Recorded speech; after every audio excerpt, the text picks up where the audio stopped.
to witness the union of my friend and brother, Victor Frankenstein, and his angel, Elizabeth Lavenza. Now, repeat after me. With this ring, I thee promise. With this ring, I thee promise. With my body, I thee worship. With my body, I thee worship. In the name of all I believe, I thee willingly wed. In the name of all I believe, I thee willingly wed. I now pronounce you man and wife. Kiss her, my boy!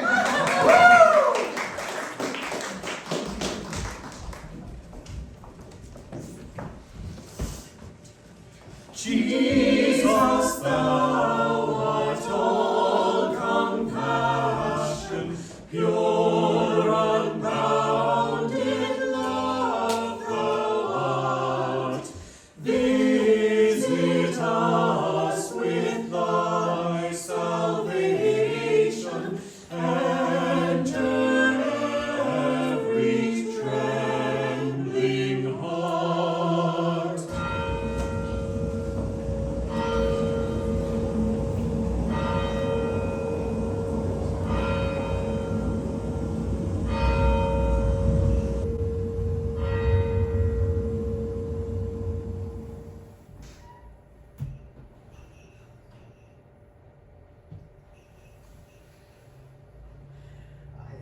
Happy to remark, my dear Victor, that you have resumed your former pleasures and seem to be returning to yourself. As am I. I must confess, I have always looked forward to your marriage to our dear Elizabeth. As the tie to our domestic comfort, you are attached to each other from your earliest infancy, entirely suited to one another. Assure yourself, my dear father, I love Elizabeth tenderly and sincerely. I never saw a woman who excited as Elizabeth does my warmest admiration and affection. The expression of your sentiment on this matter, my dear Victor, has given me more pleasure than I have had for some time experienced. We were told of this when we were young. We were taught that this was an event that would most certainly take place. Now be happy, my friend. And if you can obey me in this request, remain satisfied that there is nothing on this earth that can interrupt my tranquility. For if I see but one smile upon your face, I shall need no other happiness. I'm happy for you, Victor. I fear, my dear girl, little happiness remains for us on this earth. Yet, all that I may one day enjoy is centered in you. I have but one secret, Elizabeth, a terrible secret that when revealed to you will chill your frame with terror, and you shall wonder only that I have survived what I have endured. Well, I care not for your secrets. You need never tell me. I promise to confide this tale of misery and terror to you. Well, after our wedding. Let's put away all those thoughts and only focus on our love. And so we shall.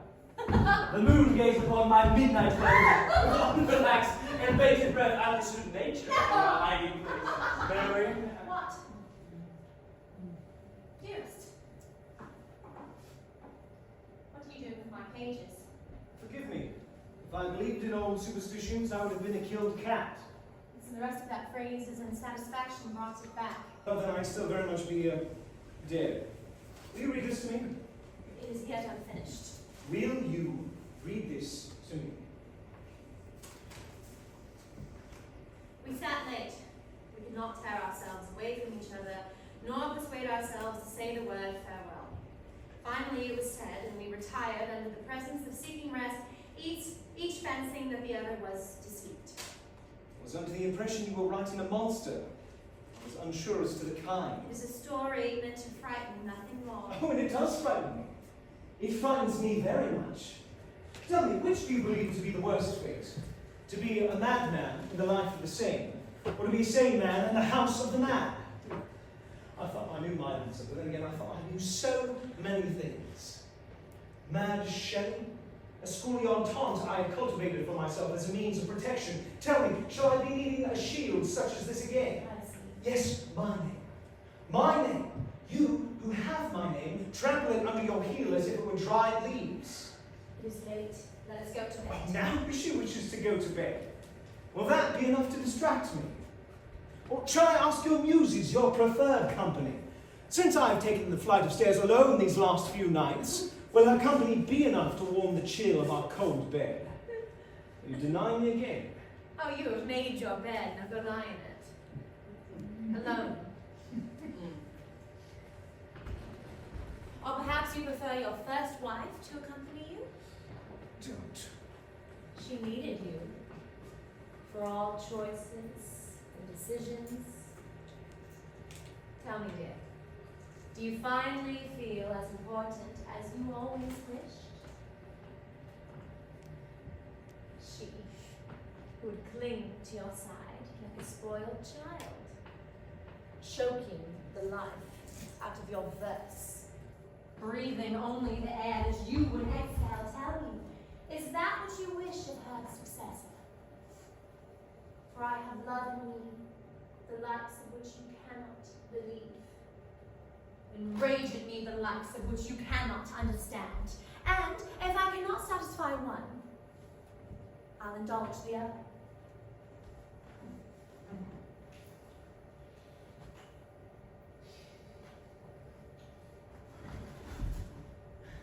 Enough! She never made me feel this way. This inadequacy that grits my teeth and binds my bones. It is you. You, with your glances and your sighs, which belong to me. They rightfully belong to me, and you dare give them away with such a shameful ease? Oh, that I could shut your eyes, that I could lock your whispers up in a room to which I alone hold the key. My dearest Mary, wherefore hast thou gone, left me in this dreary world alone?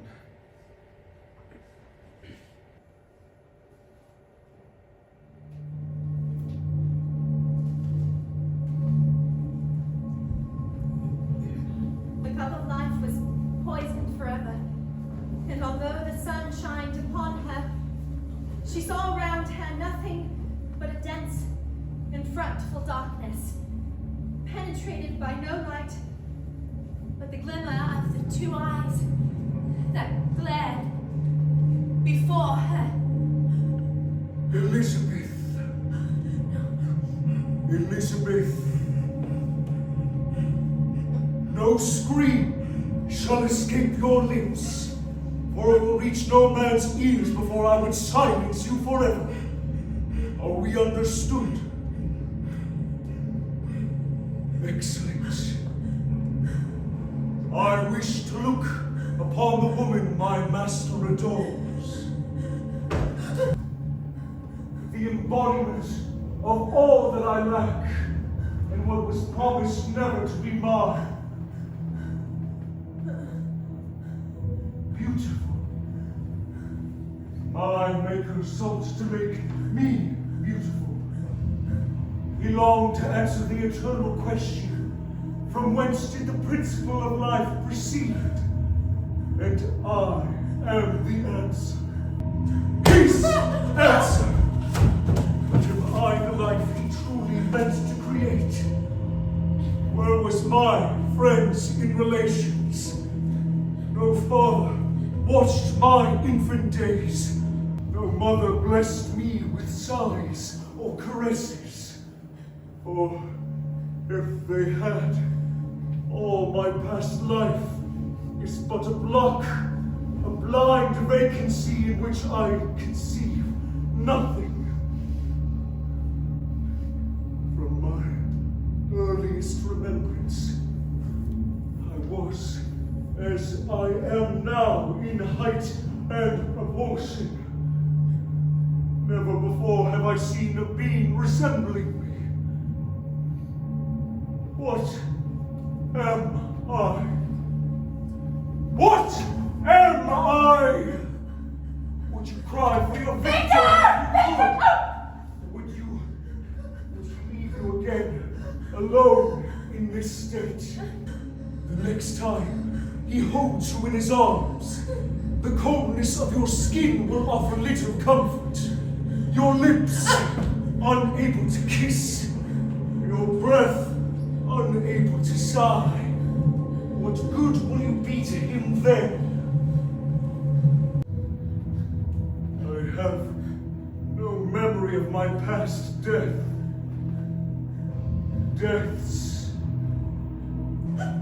My second birth I remember vividly.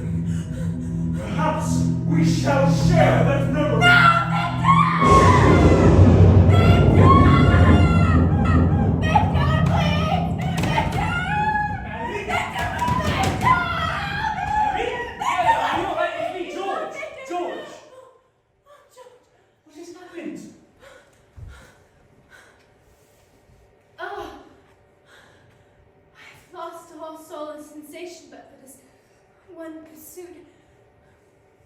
My mind has betrayed me. Let me get the lights. No, don't leave me.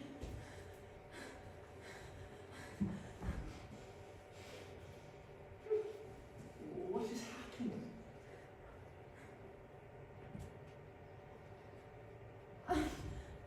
Are you ill? Where are you hurt? It is my mind. Your mind.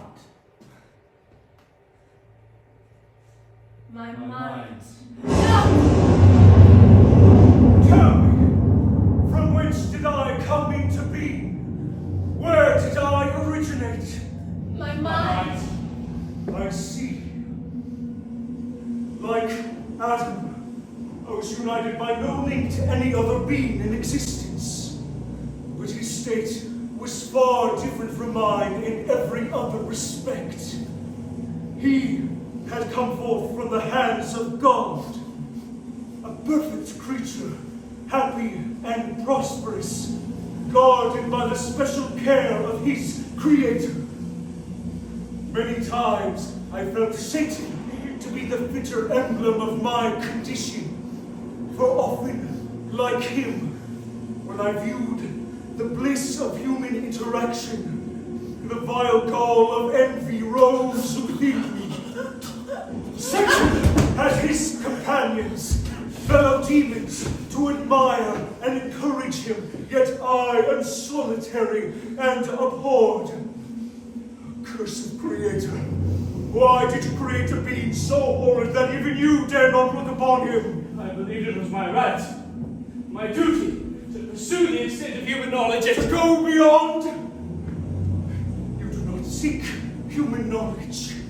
You seek to leave humanity in your wake as you ascend to the heavens high above. I do not think myself a god. God, in pity, made man beautiful and alluring. But my form is a filthy type of yours, more horrid. I still desire to eat of the tree of good and evil. You play many parts in this retelling. For God, serpent, and fruit, you are all. I will not stand idly by but to make these accusations. You are nothing. You can feel nothing. I feel entirely too much. It is you who lack feeling. You created a man with no reason. I fulfilled your expectations upon my very first breath. Did my next actions never occur to you? Do not question my motives. I question everything. Did you not think that your son... Do not dare to claim my my son would share these qualities with his father? Many times I allowed my thoughts unchecked by reason to wander, but no Eve soothed my sorrows.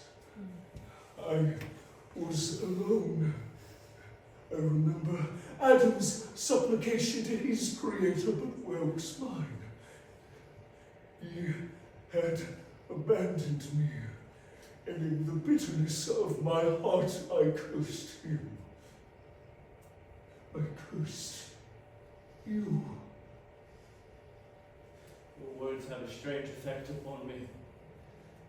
I feel almost a desire to console you, but when I look upon you, when I see that filthy mass that moves and talks, Cursed Creator! Why did I live? Why have you cannot distinguish the spark of existence you had so wantonly bestowed? I bear a hell within me. I wish to tear up the trees, to spread havoc and destruction, and then to sit down and enjoy the ruin. Do not harm those who live here. Have you no sympathy? Should I feel kindness towards my enemies? No. I too can create desolation. Is that what you wish? No. What do you wish, my maker? Mercy. Oh, mercy. You wish for that which you withheld. I see. Father, I shall grant your wish. What is your cost? I am alone and miserable. No man will associate with me. One as defiant and horrible as I would not deny herself to me. My companion must be of the same species and have the same defects. You know not what you ask. You must create for me a female in which I can live in the interchange of sympathies necessary for my being. Our beings. I refuse. And no torture shall ever extort a consent from me. You may render me the most miserable of men, but you shall never make me base in my own eyes. Shall I create another like yourself, whose joint wickedness might desolate the world? Be gone! I have answered you, but I will never consent. You are in the wrong. Instead of torturing you, I am content to reason with you. I am malicious because I am miserable. But you must make for me a companion, my creator. Do not deny me my wish.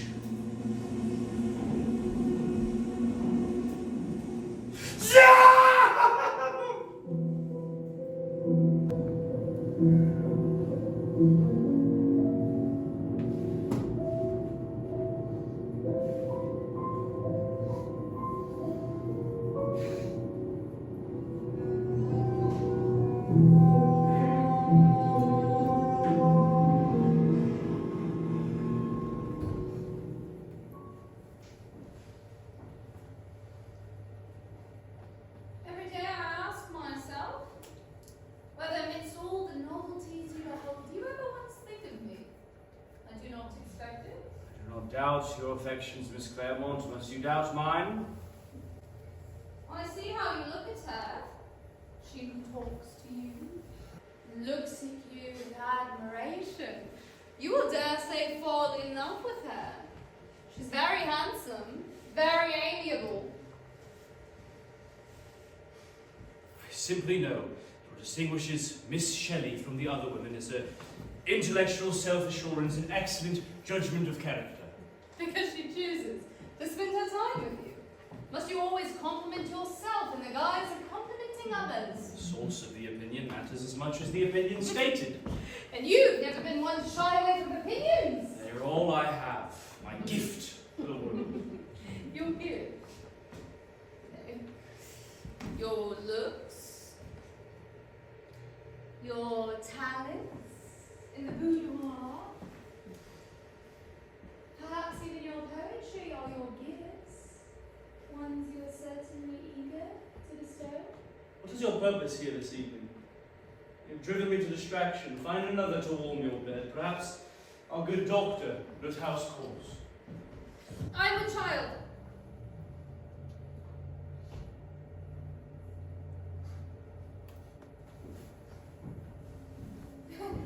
It's yours. And you expect me to behave differently upon hearing this information? You I am must. changed. You consequences to life of a romantic?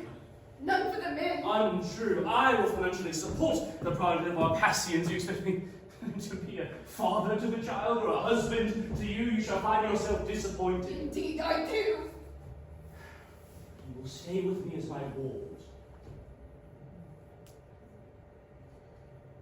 What is to become of me?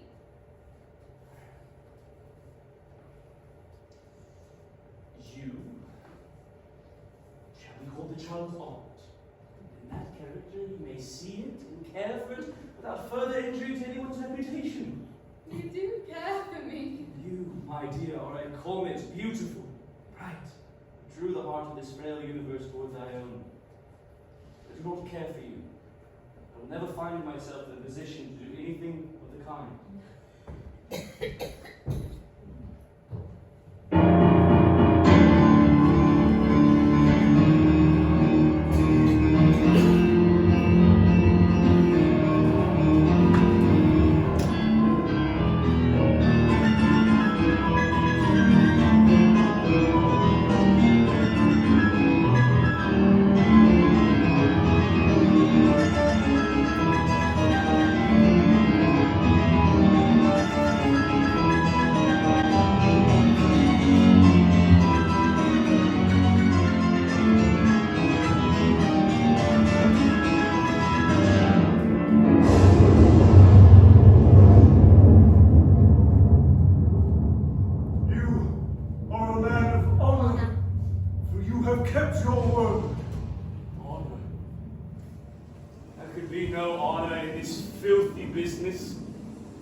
Twice damned. My soul, which once strove for the lights of the heavens, has been blackened by my pursuits. My mind, which gifted and guided, possessing me the successive images that arose in my mind. A work of art. I see now compassion in your eyes. Allow me to seize the favorable moment. And have you promised me to grant what I so urgently desire? My life will flow quietly away, and in the bitterness of my heart, I will not curse my Maker. I have done as you asked. Look upon your bride. She shall live. Call upon the title of living, I can say not, but she will be exactly as you are now. I swear by the sun, and by the blue sky of heaven, and by the fire of love that burns my heart, that if you grant my prayer this night, you shall never behold me again.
We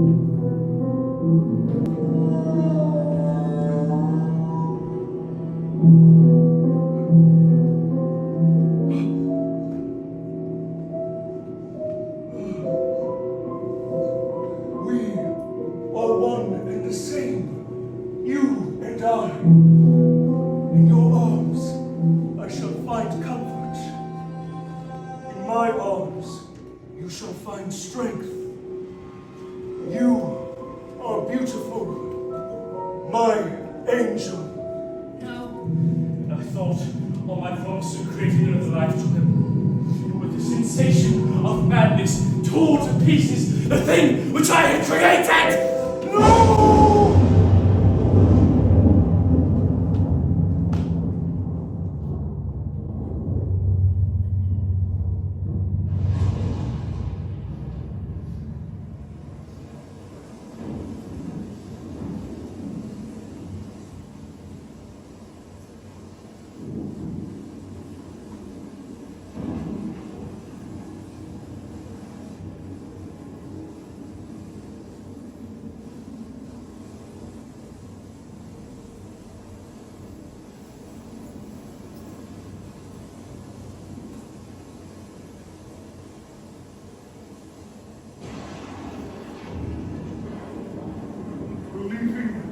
Myself an expert, you have proven to me that I know not the extent of human cruelty.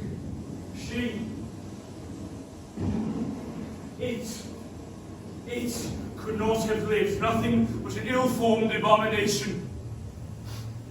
The secret to my existence dwelt in her eyes. The salvation of my soul lay in her voice. And you, my father, have silenced her forever. Yes. My son. I promised you a companion in your damnation. Now go and join her. She was to be my wife! You have killed my wife! Lohr, I will break my promise, never will I quit another like yourself! You and yourself miserable, but I shall make you so wretched that even the light of day is hateful to you! You are my maker, but I am your master! Obey!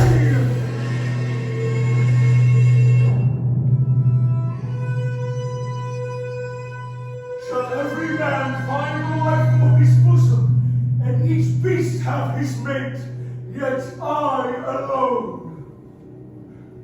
You may hate me, but beware, for your days will pass in dread and misery.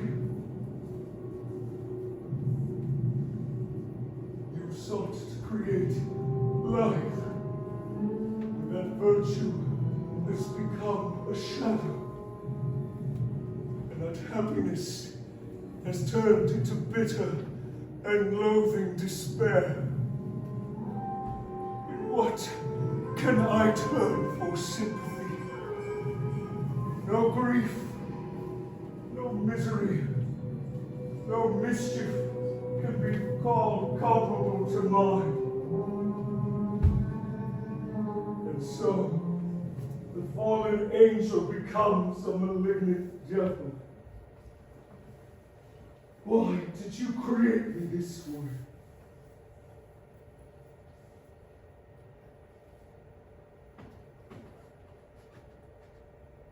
Mary. Mary. Why did you create me in such a way as this? Are you not the God of my beginnings and the God of my end? You created carelessly a being so vile and hateful that even you dare not look upon him. Will you not meet my eye?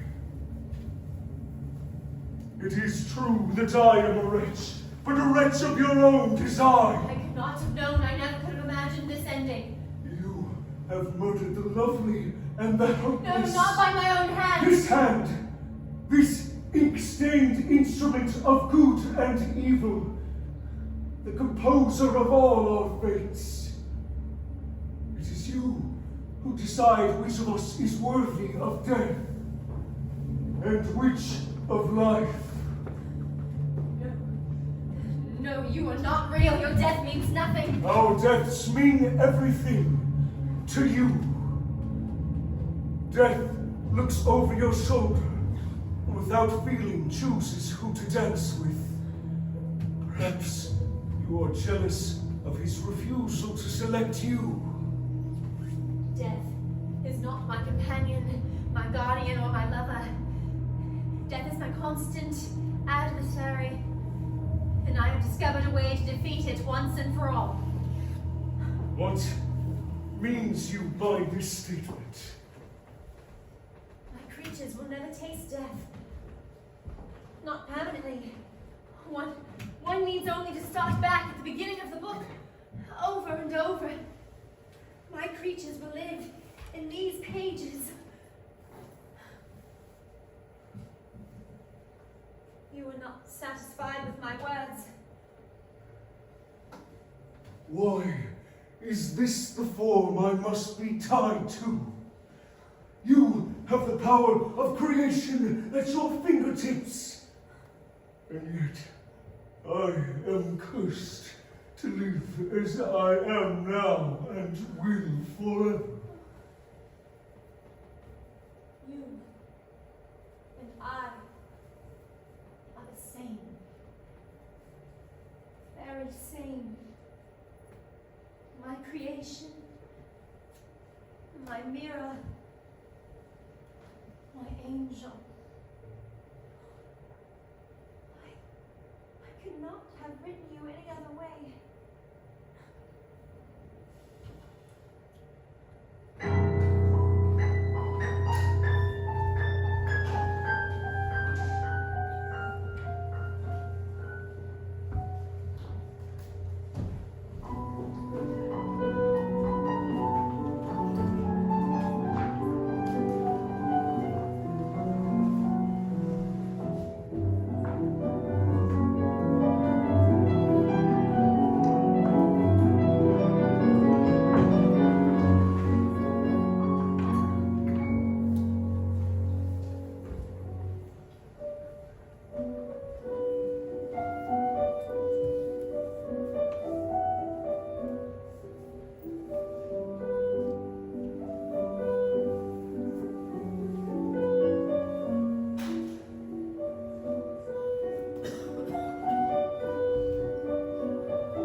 They are forgotten. What offense could erase the love I have for you? Oh, I created you into a monster, something that you did nothing to deserve. You are a man, the best I have ever known, but nothing less than that. My angel. Dearest, you must never ask me why, but maybe retire that affectionate phrase. As you desire, my Mary. My Mary. You'd never be another's. Will you come with me now? 1 minute more. You see, there is a task that is looming before me. Of course, I know who I married. Will there be a happy ending? Is there any story worth telling that has a happy ending?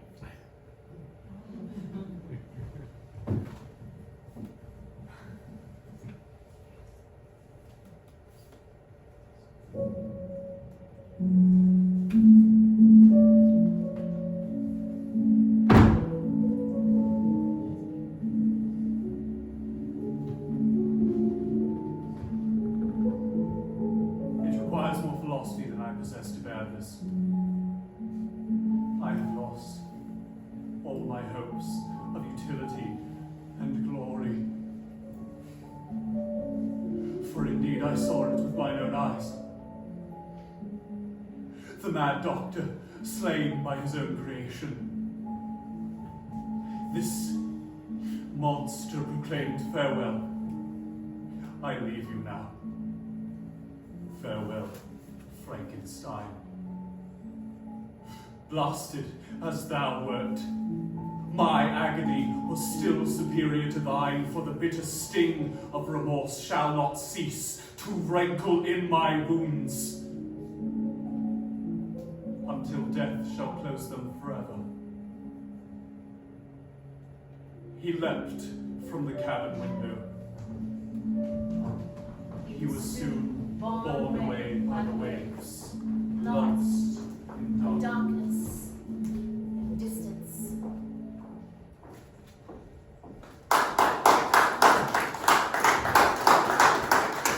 And with Mrs. Shelley's submission, I believe the time for the vote is at hand.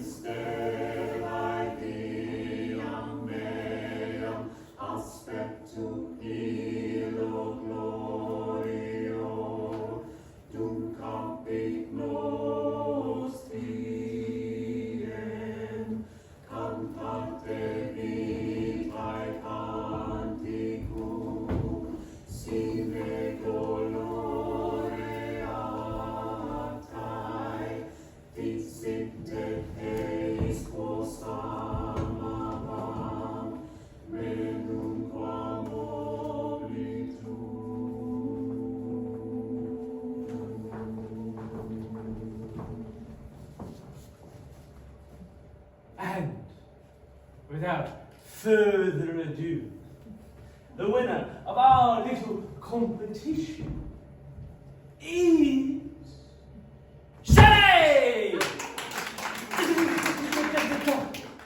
Mrs. Shelley. Yes, well, like a ceremony is where we came to our little time together. Miss Boyce, Miss Hardstaff, please help Shelley's and Miss Claremont with their things. They're catching the evening train. Revelation. A masterpiece. Indeed it was. When we return to England, I shall be speaking with my publisher. I believe that everyone in the world deserves to hear of Dr. Frankenstein and his creature. Don't you agree, Claire? Certainly. Even if it did not have enough favour in my mind to calm my votes. Let me see if I can speak some sense into her. If such a thing is possible. The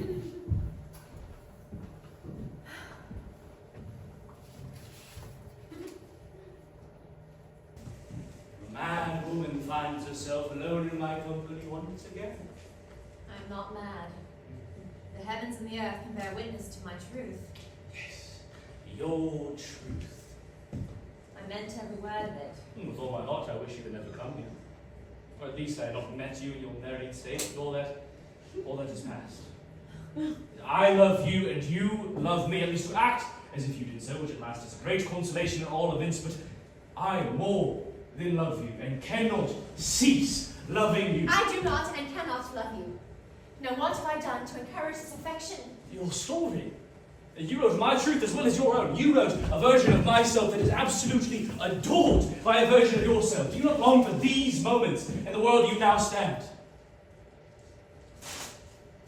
I busy myself with a story. A story that would rival those that I knew would be written in this very house. One that would make the reader dread to look around, that would make the blood curdle and quicken the beatings of the heart. And you dare minimize my story by creating a fiction within my fiction? Can you truly be so selfish? You love not me. You love the reflection of yourself that you see in my eyes and in my writing. But it is a story of your own making. Not deny that which you so ardently desire. Oh, beware. I'm fearless. And therefore powerful. I wrote you well, Lord Byron. Never will again. Farewell.